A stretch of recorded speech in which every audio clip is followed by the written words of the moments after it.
Leather jackets, and especially horsehide leather jackets, have a reputation to be really difficult to break in.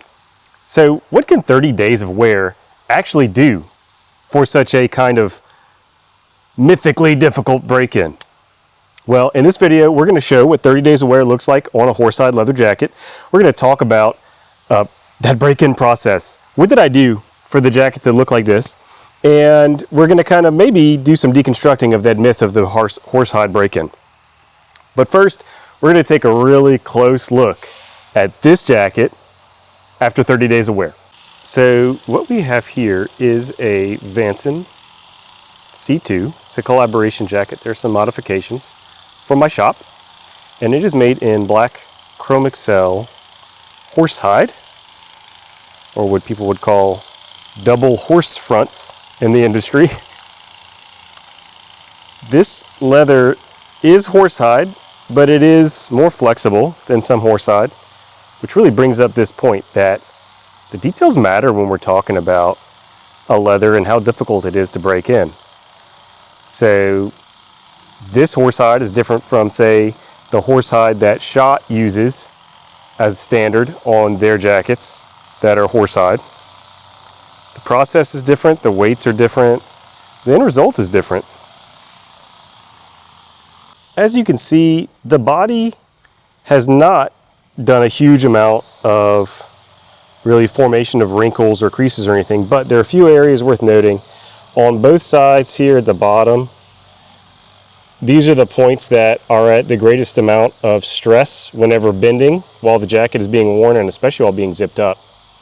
And then also this area that's kind of in the Bermuda Triangle between these three pockets, here, here, and here, this area gets put under a lot of stress because these pockets are all stiffer than the surrounding leather due to their reinforcement. So this area kind of gets all of the pressure put on it. So you can see it there.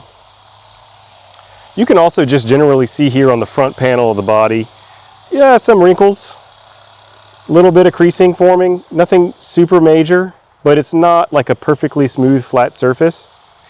This area here on the collar is the closest example to the most unbroken end portion of the front. It's smoother, flatter, it has less grain development, even though there is some, like you can see here at that bend point that flexes when the jacket is worn. And then looking at the interior on the front, this also is really smooth looking here. So front body, there it is. The arms will always be an area that develop more quickly than the body. And I'm trying to show it here. Hold this arm out a little bit, maybe you can see it better. All right, let's focus in. You can see top of shoulder, a lot of fine development.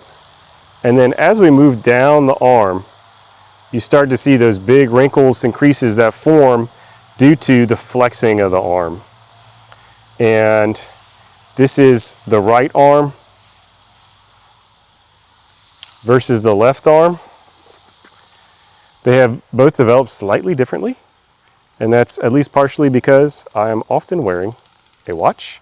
So the end of the sleeve gets pushed slightly differently here on the left versus the right. Beautiful. Now moving around to the back, again, the major part of the back doesn't see a huge amount of development, but we do see some, and especially we see, if I can hold it out, see how it's got these going across the body. And you can just imagine that's very obviously because sitting against something forces the jacket up, and then any kind of bending forces the jacket to flex in such a way to accommodate. And so this kind of across the body and almost triangle shape is a really common development. Now, probably the most developed section of this entire jacket is this behind the shoulder, behind the arm zone. Okay, the leather has really developed a lot of fine grain in there, really broken in almost every direction, and is much softer here and here on both sides of the arm, if I can pull it out, than it is elsewhere. And no surprise, because this is where a very large amount of movement happens. So these panels get exposed to the most motion and the fastest break-in. Again, you can see it over here. So how did we get this wear? How did it get to look like this? It's pretty simple. I just wore the jacket every day for 30 days, more or less. And I got caught in the rain twice while out walking. And this is it. I mean, probably on average, maybe around 5 hours a day that I wore it. So this is 150 hours. Oftentimes in the car or inside because it started getting warm as I was wearing it. So we're gonna put the jacket on. I'm gonna talk about how difficult was this break-in and how it compared to some other jackets that I've had. So wearing it, gonna hold on a second because we get some flopping sounds as I put the jacket on. So you can see these areas where the most movement happens are understandably the areas that get broken in fastest. I recently had someone ask a question on a video, why does it look like the arms on a jacket are broken in, but the body has barely been worn? Well, depending on what you're doing, the body just gets exposed to less. Unless you're actually riding a motorcycle, then you get a lot of the wind and bug guts and stuff bouncing against the front of the body. But then you have a back that is less broken in. So, as you'd expect, the wear determines the break-in and the outcome of the look. And so this is just a natural worn jacket, and this is what it looks like. Was it difficult? I will say the only thing that was actually ever uncomfortable in this particular jacket, which I think fits me well and isn't too tight or too loose. A loose jacket obviously would probably be a lot easier to break in if that's something we were concerned about, but it's a good fitting jacket, was this area here around the neck. When I would wear a t-shirt on those early days, the jacket had not formed a curve here at all, and it was basically just flat. You know, the fact that this has taken its shape isn't immediate. When you first get a jacket like this, it wants to stay like this, for example. And you have to press it down. I have to snap the buttons. I have to run my fingers along this just a little bit to get it to take a shape, right? And so the same is true for the area that presses against the neck. And in that time before it had taken the shape to rest properly against the neck, it would rub a little more. And so at the end of the day, it would be a little red there or just a little tender. And that is it. This was never an uncomfortable jacket to break in. It did get warm because the jacket arrived a little later than planned, and it was not the best weather necessarily to be wearing a leather jacket out and about, but an easy break-in. And so this really gets to the differences between leathers. Chrome XL is kind of known to be, and it can be, a more flexible Horsehide, even though it is still quite robust. And the cut of the jacket. You know, in my experience, for example, I had several Chrome XL front quarter Horsehide Aero jackets, and on one of them in particular, the Premier Highwayman, which is a very slim jacket. It's a jacket where the measurements of those most commonly taken measurements, shoulder, chest, sleeve length, and back length, looked perfect for me. But the armhole was extremely small, and the bicep space was quite tight. And so that jacket in a robust leather like this was just kind of squeezing me all the time, and I never felt comfortable in it. And I suppose it's possible if I had really worn it hard and really flexed against it and forced it to stretch more, I could have gained myself a little space in a really tight-fitting Horsehide jacket to get it to stretch and be a little more comfortable. But I decided it wasn't worth it.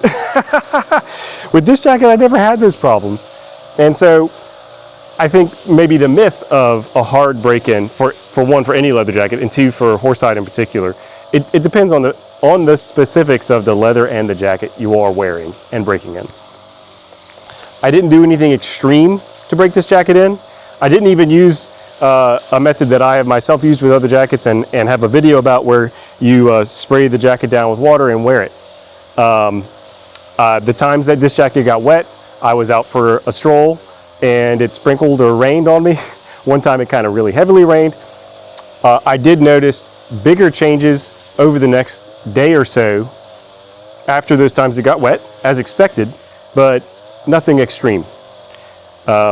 So, you know, 30 days of breaking in, I think the lesson I learned is that it's not as hard as it has to be, or it's not as hard as many people might think it might be.